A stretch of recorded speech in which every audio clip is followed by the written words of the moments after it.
Hi there, Jeff Watts here from Watts Atelier of the Arts, and today we have Erik Gist, one of my most senior instructors, walking you through one of our core classes, which is 20-minute figure lay-ins. He's going to show you how to construct a figure in 20 minutes that shows you the construction process, the rhythm process, the spatial relationship process, and how you get a good start on a good drawing. Where we're putting that head in front of the neck, in front of the shoulders, in front of the chest, in front of the rib cage, in front of the abdomen, in front of the pelvis, so on and so forth. Remember, do enough starts and the finishes take care of themselves. Enjoy. Cheers.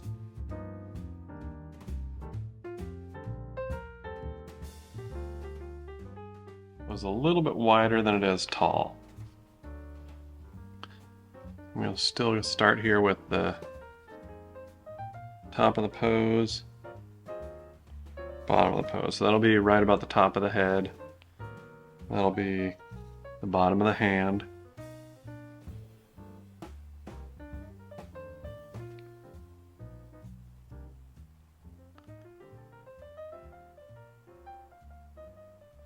It's just a little bit wider than it is tall.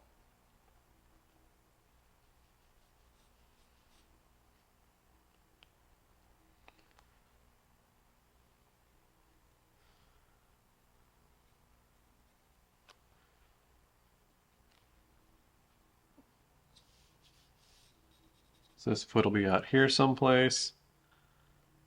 This hand will be out here.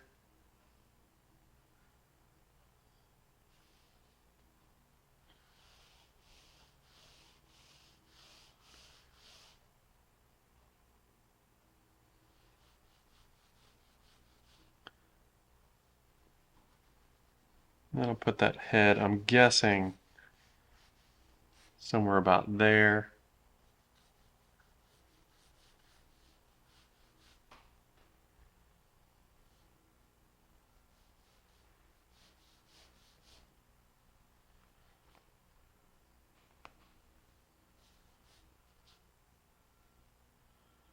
Find that halfway so we can see.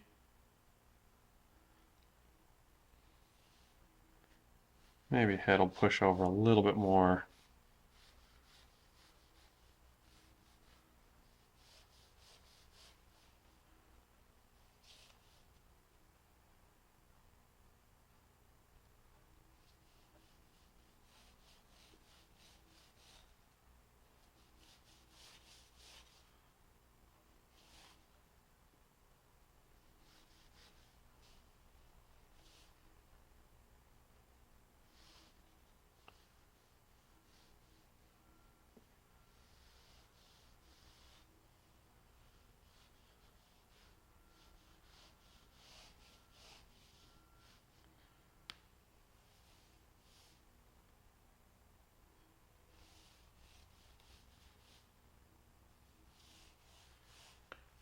So that should be pretty good for the overall envelope of the pose.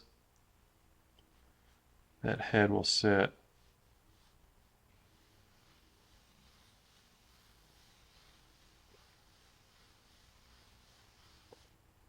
right about there. I'll check the head size real quick.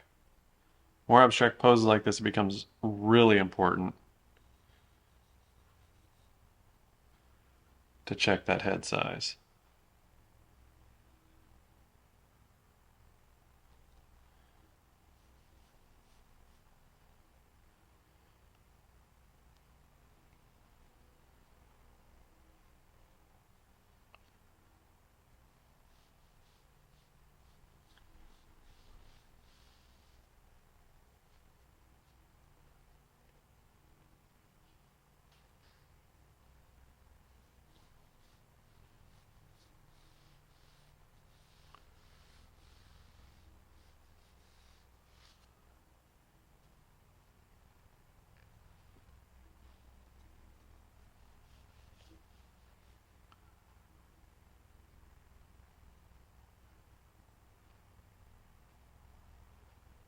Check it one more time.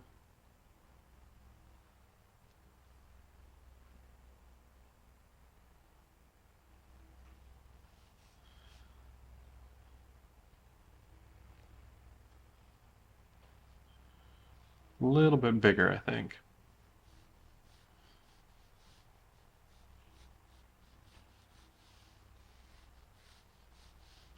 There we go. I think that'll get us at least close, really close at that point.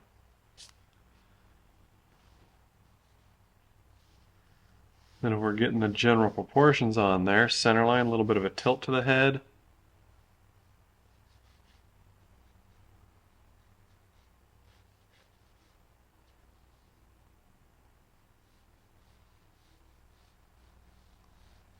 A little bit of a down tilt as well.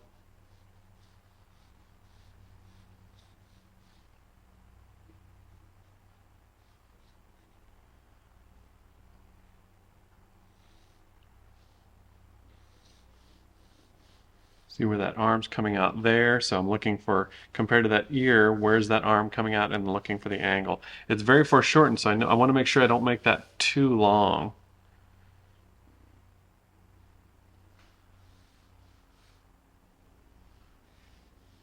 Connecting through. Again, drawing that up behind the head. We're not really getting much of the neck. The neck is also hidden up somewhere behind the head. And then the pit of the neck is just emerging out there a little bit. So that's going to be the pit of our neck.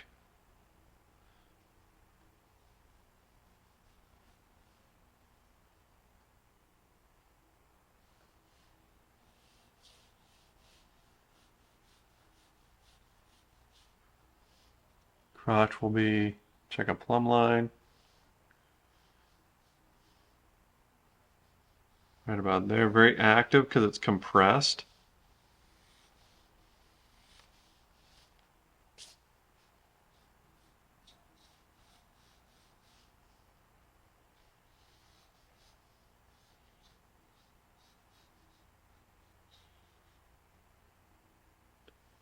Collarbone.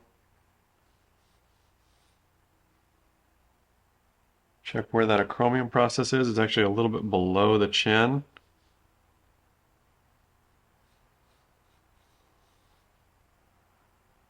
And then this one is coming out just beneath the cheek over here, I think. Difficult to say for sure, but that's close enough for this early phase of the drawing.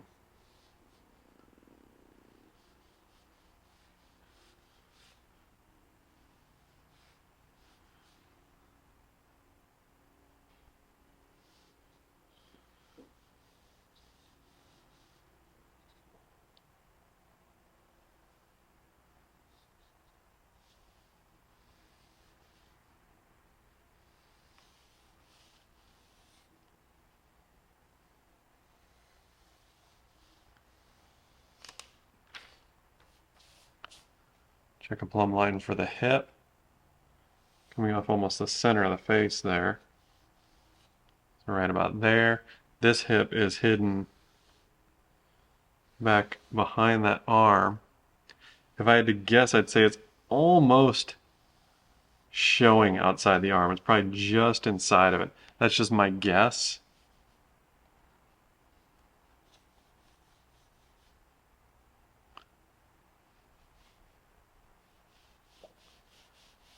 The angle of that thigh, check where the knee is.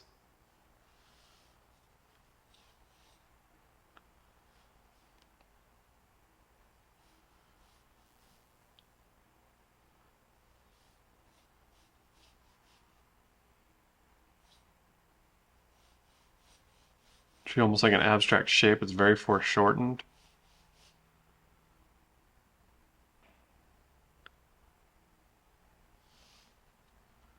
Crook of the ankle. And then the foot coming out right about there.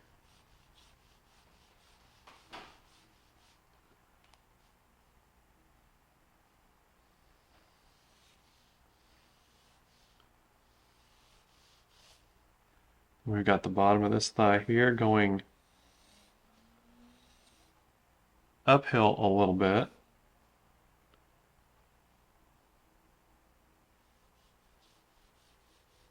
Wrapping around the thigh to the hip.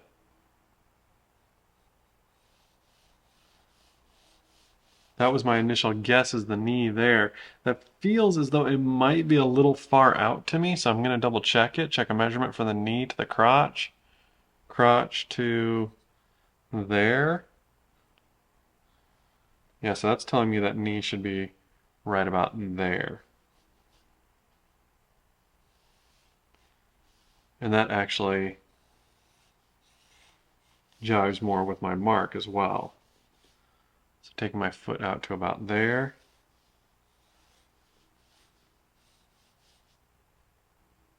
And that's going to put my hand here.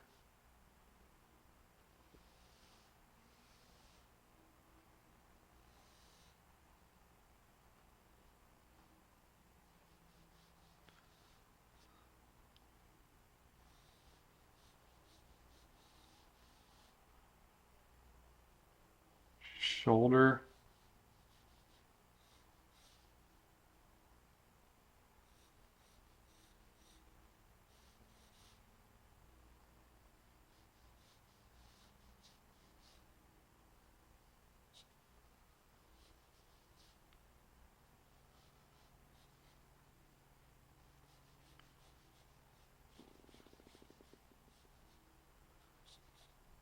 And then hand sitting there. That's looking pretty good to me overall.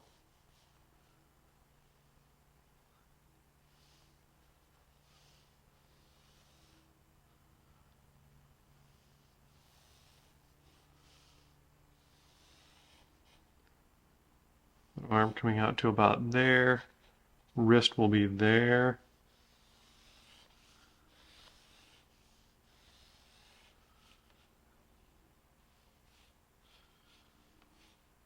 Breaking the wrist here.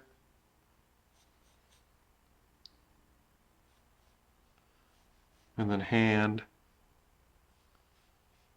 planted on the ground.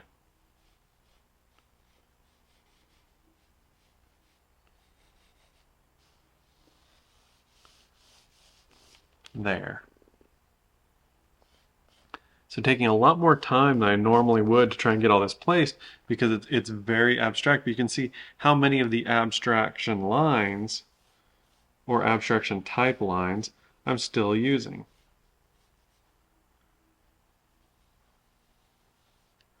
Check that foot size.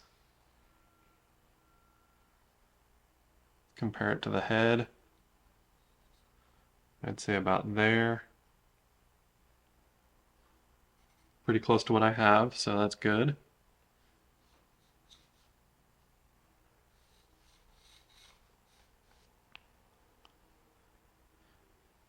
The head looks a little big in the reference, probably a little bit of photographic distortion going on.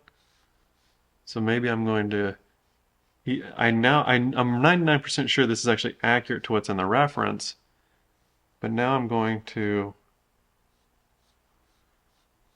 purposely shrink that up.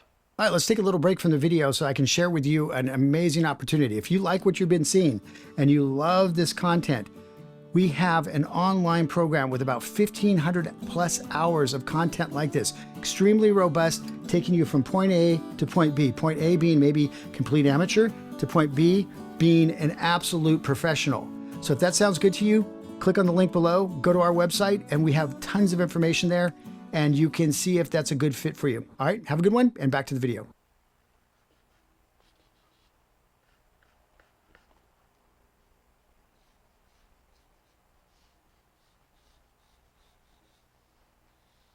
So that's another reason to really start with these simple lay-ins, because a lot easier to change things if you so choose. So I'm just doing that by eye. That head just felt a little bit big to me.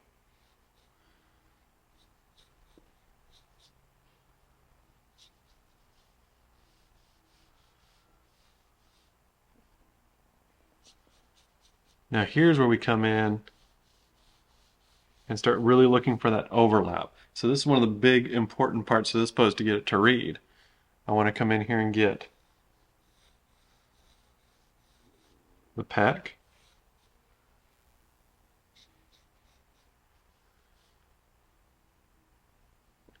and the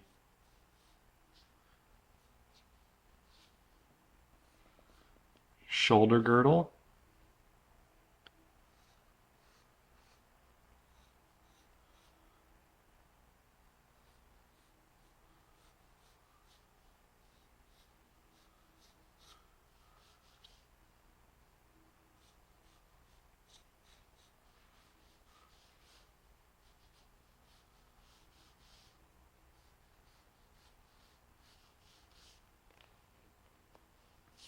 So we've got that overall shoulder girdle coming in front of the pecs so that we're getting that downward perspective, and then the rib cage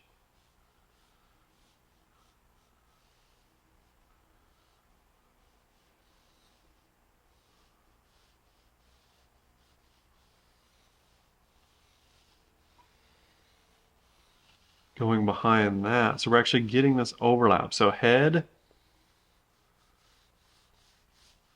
coming in front of the neck.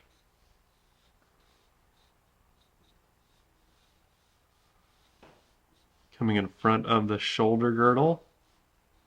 Coming in front of the pecs.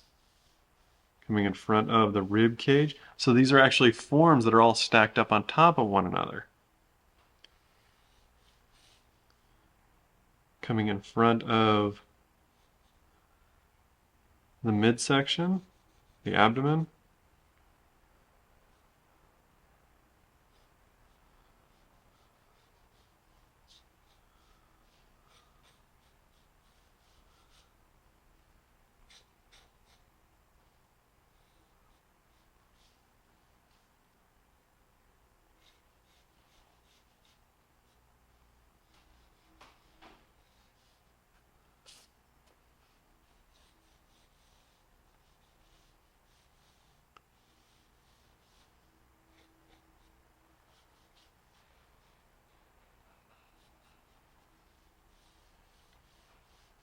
Coming in front of the pelvis.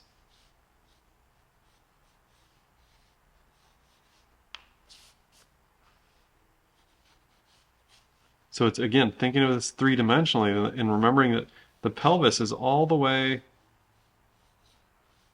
back here, something like this.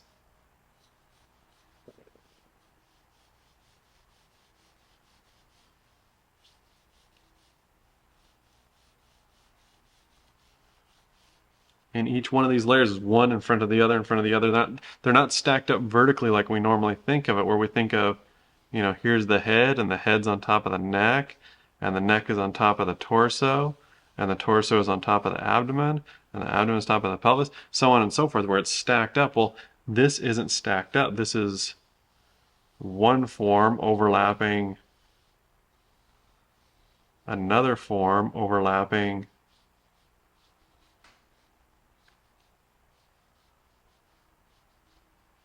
another form, so on and so forth, getting that depth, that overlap. Again, drawing the glass man, having each of these forms, realizing the rib cage goes all the way through. Even here, this arm is going back, shoulder coming in front of the upper arm coming in front of the forearm coming down to the leg. So we can even track it in a way where, okay, here's the head, and that head's in front of the shoulder, but then the shoulders are lined up, but then that arm goes back because this arm is on top of this leg, which is back here attached to the pelvis, which is back from the torso. So it's just trying to visualize how things exist in three-dimensional space to try to get them to all tie together so that it all makes sense and doesn't end up like a weird Escher drawing where there's stairs that seem to come into the foreground, but then they connect to something in the background. It just creates this weird optical illusion, which he did intentionally. M.C. Escher, that is, if you're not familiar with his work. He did these weird optical illusions where things didn't really make sense, but he was so good at perspective and understanding these concepts that he could actually manipulate them to create really interesting optical illusions. Well, here we don't, we want to create an accurate illusion. I mean, it's still illusion because it's still just on flat paper.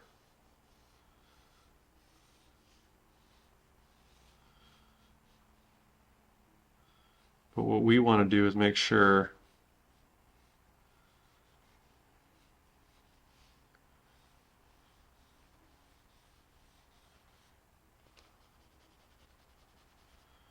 that these forms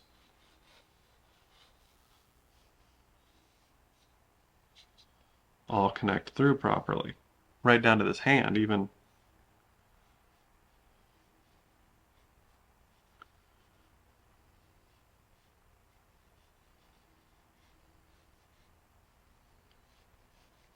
You know, making sure that all of that overlaps properly.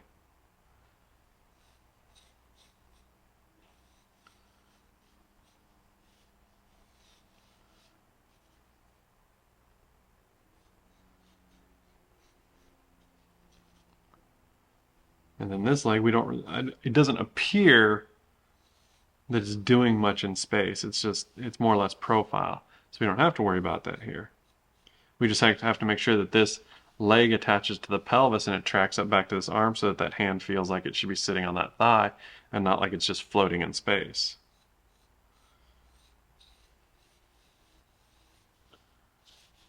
And that's part of creating a convincing illusion. Even though people don't realize it, that's part of creating a convincing illusion, that when we look at it, their brain, it should make sense to their brain. If that arm doesn't feel like it's going back in space to the same plane that that leg is on, well, then it doesn't feel like it's sitting. But even in this simple grid-like form, it feels like that hand is sitting on the thigh because they exist on the same plane. But that's all part of drawing as well, as understanding overlap and how one thing is coming in front of another, coming in front of another, coming in front of another, and not stacked up like we normally think of it. It's like thinking of a snowman. You know, normally we think of a snowman. We got the head, midsection, bottom, right? You know, that's how we normally think of a snowman, right? Well, if you took the camera above the snowman, well then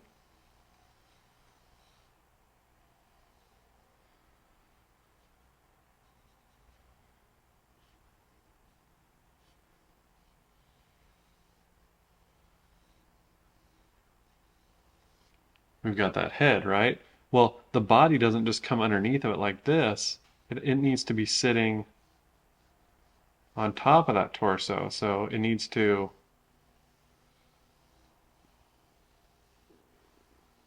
overlap it. And then same thing with that bottom section.